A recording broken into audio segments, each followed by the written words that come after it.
I'm Glenn Pinidla, 30 years old, currently working at Globe Telecom as a solutions architect. I've been into a triathlon for almost 2 years. Nag-start yung triathlon sa akin kasi as a runner. First day ko sa Globe, nakita ko tong colleagues ko. Sa workstation niya, ang daming rectangular shape of paper na mayroong bold na nakaprint na number. Ayun nga yung race bib nga daw tawag doon. And then, in-invite niya ako sa running club ni Globe din, Globe Power and Speed.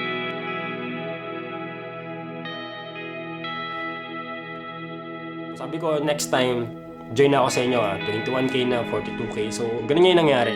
Upgrade lang na upgrade.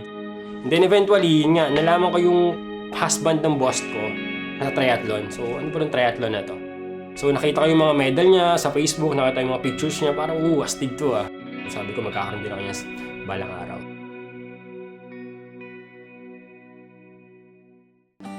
Yung first event ko sa Clark, it was a Tri United 4. When I crossed the finish line, parang sobrang wow, galing sobra. So parang yung mga training ko na pinagdaanan, sobrang worth it kasi nga na-fulfill ko yung aim ko or objective ko na ma-cross yung finish line with this certain time.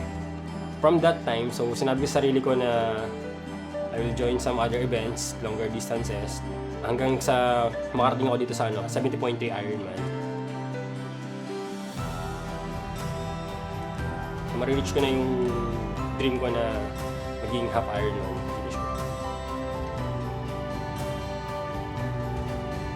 Sobrang laking pagbabago sa buhay ko nung naging triathlete na ako. You need to balance your life Yung time mo sa family, sa mga loved ones mo, and sa work mo, tsaka sa triathlon, dapat balance lang. Yung emotions mo talaga, minsan nga naluluha ako sa finish line. As in, sobrang sakit na ng katawan mo, sobrang sakit ng mga legs mo, pero tuloy yung takbo. Tapos pag nakita mo na yung finish line, pag cross mo doon, sobrang, ako emotional akong tao so medyo sobrang sarap sa paramdam pag na-cross ka tapos sasabitan ka ng medal.